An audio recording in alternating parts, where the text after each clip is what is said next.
Coach, just thoughts on today and the weekend? Especially game 2 and 3 was Sooner style, and we feel like we're starting to trend that way. We found some things that really resonated, and they fought throughout. Thought our pitching was outstanding this weekend. Defense very good. Some timely hitting. It was just really complete, specifically game 2 and 3. What are some of those things that you think your team found in the last couple of games? Just a different kind of energy, different kind of focus. I don't know, they're kind of having fun with each other, and I think that has a lot to do with it as well. Kinzie, what was your role this week as one of the co-captains, or what was your message throughout the week? Something that we talked about in our circle is that we have something to prove. We know that we know what's going on the outside world with all the softball and all that stuff, but within our circle, we have something to prove to one another, and that's what's most important. Like, to us and to the coaches. We have to play like ourselves, and that's when we're at our best. And this is the right time to start peaking and climbing that ladder. So we don't want to be at our best right now, but on June 8th, we will be at our best. Ella? You're a young player, but you have leaders like this that have done so many great things. How much does that help you stay steady and do your deal? They just make it so simple. Whatever they do, it makes it so simple for us to just follow. They've been great leaders to us, and it's just made it very easy to transfer in here. What worked so well for you at the plate today? Just staying calm and keeping things simple is really what I focused on. Didn't try and do too much, and was just trying to pass the bat. Coach, obviously Sydney's on a heater right now. What have you seen from her recently? I think Ella just said it very eloquently. That has really become a little bit of the magic that sounds so simple, but when you go up there and you're trying to win a spot or trying to stay in the lineup or whatever it is, you're just trying to do big things. I think they've taken that down and minimized that, and just more of like, how can I help this team? And with that, thinking less and just being free, that's what you're seeing right now.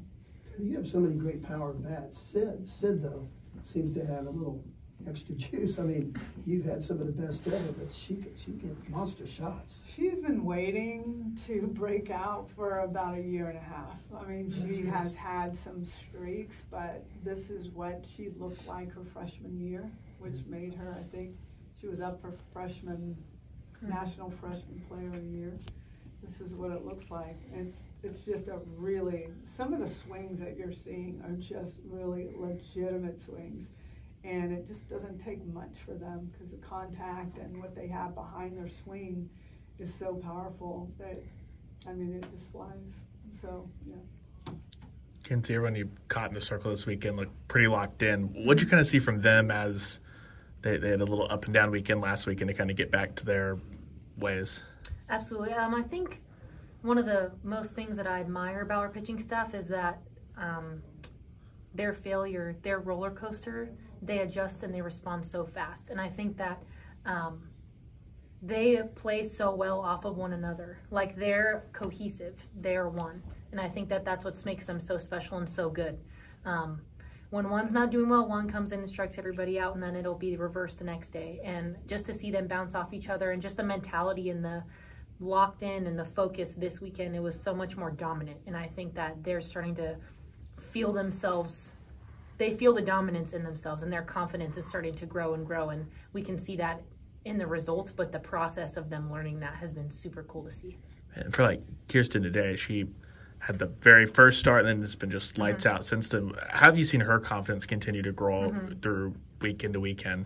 Right. I actually hosted KD's official visit back a couple years ago, which is pretty funny. So to see her growth since then, and being able to go out to the mound and be able to catch her day in and day out, just the maturity level and seeing the growth. Like, her pitches obviously are filthy these days, but the mentality and just the confidence and the consistency that you see from her is something that she has grown, and that she has worked so hard to. Like, the pitchers, they work their butts off with the mentality piece every single day. And so to be able to see that pay off is something that I'm super proud of her for. Is she as calm as she looks? off the field? No, I mean, you know, when she's pitching, she just looks like she's got it in such control. She's locked in, 100%. I think my message to her when I go out to the mound right now is a lot different than it would have been about a year ago. So, and I think that itself just goes to show how much she can do it herself now, how much her composure and her self-awareness has grown. Kinzie, your last at bat was a great at bat. I had the feeling, I don't know if you really felt like you were scuffling a little bit, but that at bat, you seemed to get it back. What was different about that at bat? Well, my first at bat, I was kind of swinging at pitches like out of my zone. I know that I'll chase the up pitch sometimes when that does happen, but she wasn't going to beat me with it again. So when she came, I knew it was going to come, that little in one, so I was expecting it. Guess for Kinzie or Ella, there was a lot of this going on today, yesterday. You guys found your post celebration for the year, got that thing going? It's just some good juju.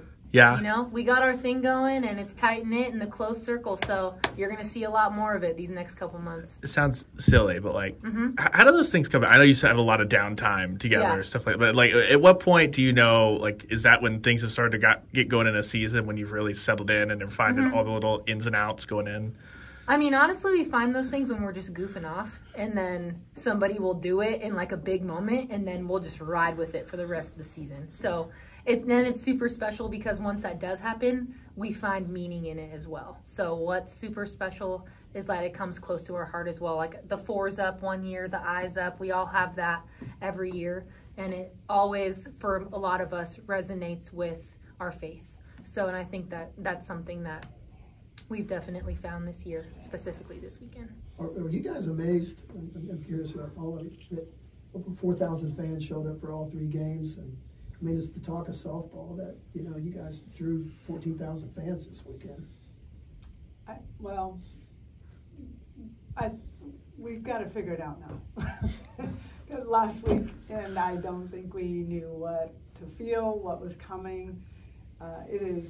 I think they'll tell you, it is amazing to play in front of big crowds. They absolutely, whether it's home or away, they just love big crowds. And we're starting to understand that this really is our home field. And that's what you saw. It was kind of a final exhale and kaboom. So I'll let them speak. Is it helping you guys now? I mean, It was mind-blowing to see the first time around, but I kind of thought of it as like a Field of Dreams moment. If you build it, they'll come. It's just showing how much the sport is growing, and it's something I'm really excited and looking forward to. Yeah, 100%. I think the growth of softball and the growth of women's sports is just amazing to see, and we're seeing it firsthand. My freshman year was COVID. When I came back, there was cardboard cutouts in the stands. It was real quiet all the time. So to be able to go out at this field in Love Stadium, and it's full circle, it's really special.